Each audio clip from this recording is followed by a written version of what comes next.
Baik, Assalamualaikum warahmatullahi wabarakatuh. Waalaikumsalam warahmatullahi. Selamat siang, salam sejahtera untuk kita sekalian. Salam, Om Swastiastu, Namo Buddhaya, salam kebajikan, salam bahagia, salam sehat dan rahayu buat kita semua. Yang tentu sama-sama kita hormati hadir pada kesempatan yang baik ini, Pak Direktur Penyidikan, Pak Direktur Penuntutan, Pak Direktur UHEKSI, Upaya Hukum dan Eksaminasi, Pak Kasubdit Penuntutan, Pak Kasubdit Penyidikan, Pak Kasubdit Humetmas, dan dari Kejari Jakarta Pusat, serta rekan-rekan media yang sangat-sangat kami hormati.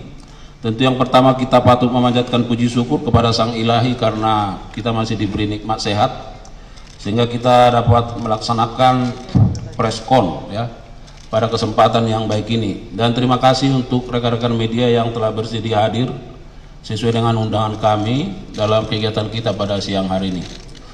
Bapak Ibu sekalian dan rekan-rekan media, dapat kami sampaikan sebagai pengantar, nanti ada dua hal penting yang kegiatan kita pada siang hari ini, masing-masing Pak Direktur Penuntutan dan Pak Direktur Penyidikan akan menyampaikannya nanti. Yang pertama, bahwa untuk kesekian kali kita melakukan rilis ya, press conference terkait dengan penyitaan uang ya dalam jumlah yang sangat besar, dan barangkali hari ini merupakan preskon terhadap penyitaan uang dalam sejarahnya ini yang paling besar ya. Nanti akan disampaikan secara substansi oleh Pak Direktur Penuntutan.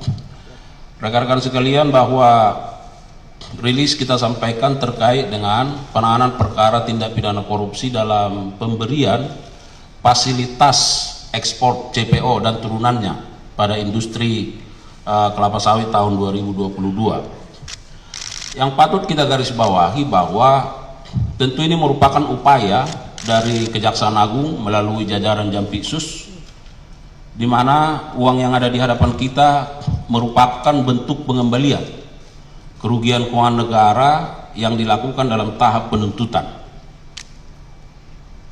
ya. Oleh karenanya, karena perkara ini belum berkekuatan hukum tetap, maka kami melakukan penyitaan terhadap uang yang dikembalikan dimaksud. Dan pada kesempatan ini tentu kami memaknai bahwa ini bentuk kesadaran yang diberikan oleh korporasi dan bentuk kerjasama, karena ada kesadaran untuk pengembalian kerugian keuangan negara itu. Dan tentu kami juga mengapresiasi dan menghormati serta menghargai atas apa yang menjadi sikap dari korporasi dimaksud. Dan kita harapkan tentu dengan upaya-upaya pengembalian ini juga akan menjadi contoh bagi korporasi yang lain atau bagi pihak-pihak yang lain yang sedang berperkara, bahwa sebagaimana kami maksudkan, upaya-upaya penegakan hukum yang represif harus sebanding, linear, sejalan dengan upaya-upaya pengembalian kerugian keuangan negara dalam rangka pemulihan keuangan negara. Oleh karenanya, apa yang kita lihat pada siang hari ini merupakan bagian yang sangat integral untuk itu. Dan yang terakhir, sebelum Pak Direktur Penuntutan dan Direktur Penyidikan menyampaikan sesi substansinya, saya juga mau menyampaikan, karena perkara ini menyangkut masalah persawitan kita, tentu kita juga memaknai bahwa dengan penanganan perkara ini dan upaya pengembalian ini tentu akan berlinear juga dengan bagaimana industri sawit kita terus bisa berkembang dan baik, karena menyangkut masalah ketahanan pangan nasional, masalah kedaulatan hukum. Oleh karenanya kita akan terus mendorong bagaimana perbaikan tata kelola terhadap industri-industri persawitan yang sekarang sedang berjalan. Apa yang sudah menjadi atensi pemerintah terkait hal ini, saya kira kita semua patut memberi dukungan. Siapa saja patut memberi dukungan dalam rangka bagaimana keberlangsungan terkait dengan rantai pangan yang terus harus diwujudkan untuk mewujudkan kesejahteraan rakyat. Saya kira itu yang menjadi stresi yang bisa kami sampaikan. Terima kasih kepada rekan-rekan media, dan saat ini kami persilakan kepada Pak Direktur Penuntutan untuk menyampaikan rilis substansinya. Kami silakan.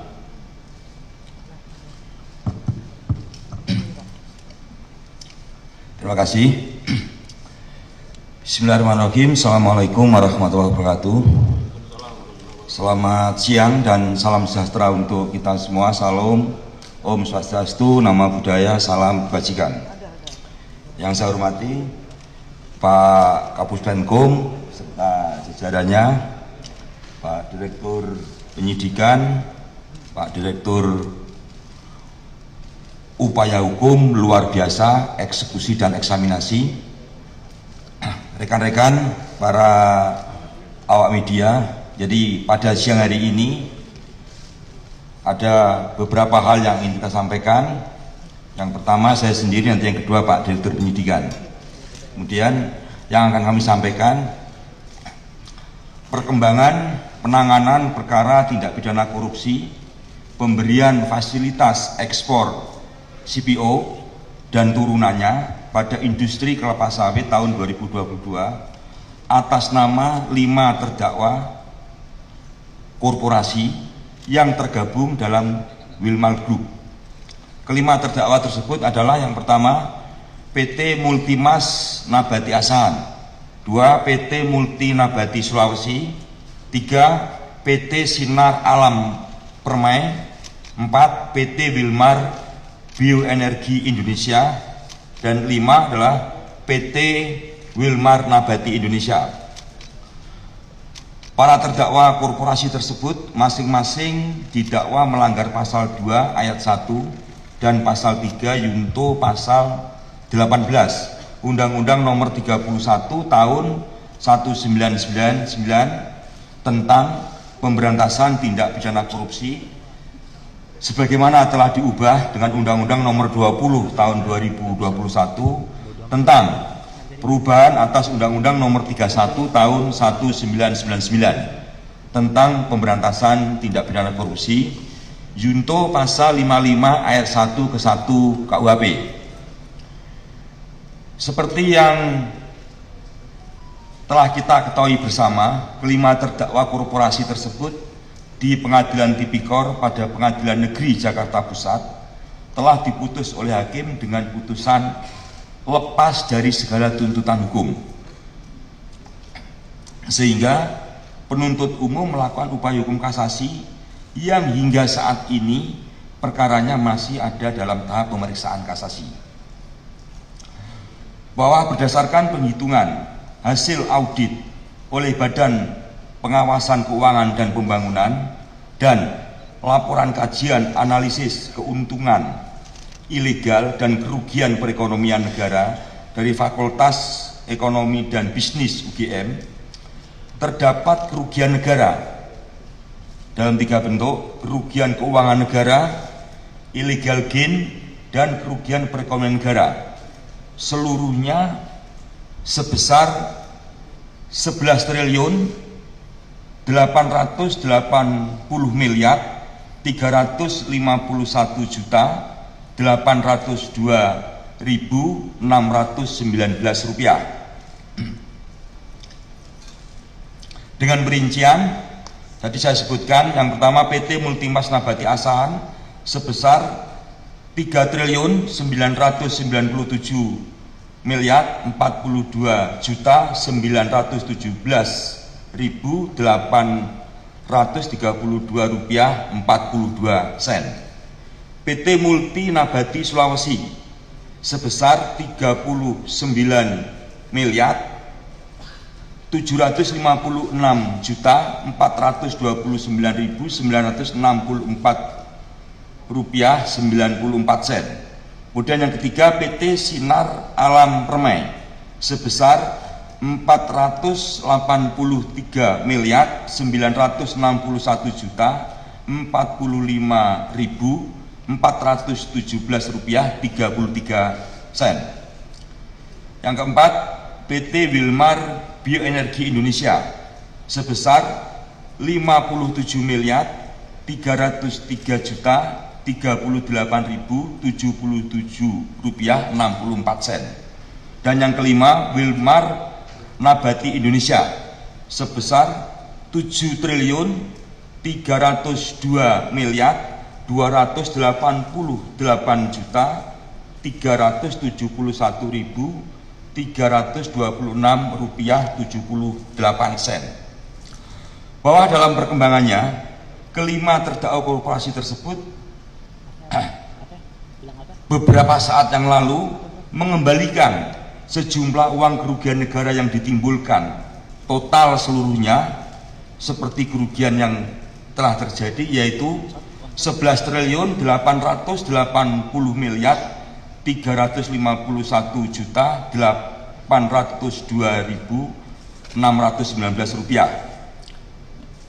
Uang tersebut sekarang kami simpan di rekening penampungan lain di RPL Jaksa Agung Muda Tindak Pidana Khusus pada Bank Mandiri.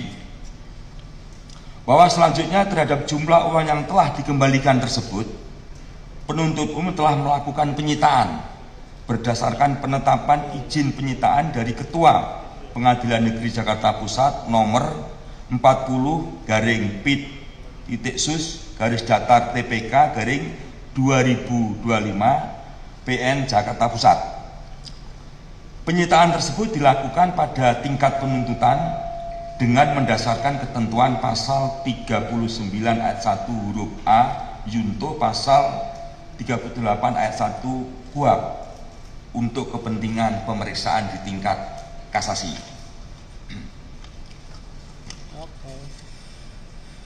Selanjutnya, setelah dilakukan penyitaan, kami mengajukan tambahan memori kasasi yang sebelumnya sudah kita ajukan, yaitu memasukkan uang yang telah kami sita tersebut menjadi bagian yang tidak terpisahkan dari memori kasasi, sehingga keberadaannya dapat dipertimbangkan oleh Hakim Agung yang memeriksa kasasi, khususnya terkait uang tersebut, supaya dikompensasikan untuk membayar seluruh kerugian negara yang ditimbulkan akibat perbuatan korupsi yang dilakukan oleh para terdakwa korporasi.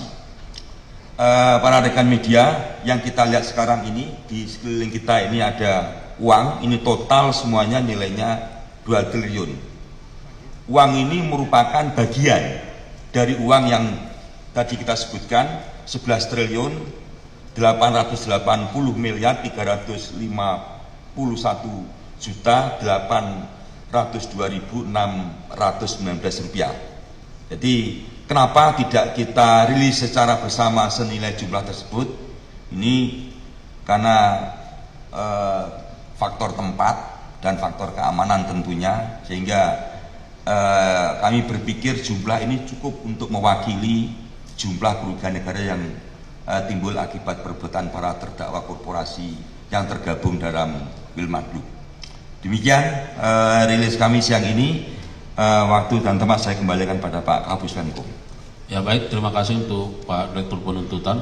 Jadi harapan kami rekan-rekan media mungkin bisa lebih lama mengamati dulu uang-uang yang sebanyak ini, ya. Kemudian kami persilakan kepada Pak Direktur Penyidikan untuk menyampaikan substansi lainnya. Silakan. Assalamualaikum warahmatullahi wabarakatuh. Yang saya hormati Bapak Kapus Penkum beserta jajaran yang hadir siang ini. Kemudian Pak Direktur UHLB dan EE, Pak Direktur Penuntutan yang tadi sudah menyampaikan beberapa hal kepada teman-teman media, dan yang terakhir yang sangat saya hormati teman-teman media yang siang ini hadir untuk meliput kegiatan yang secara rutin atau berkala dilakukan oleh Pak Kapus Penkum di Kejaksaan Agung Republik Indonesia.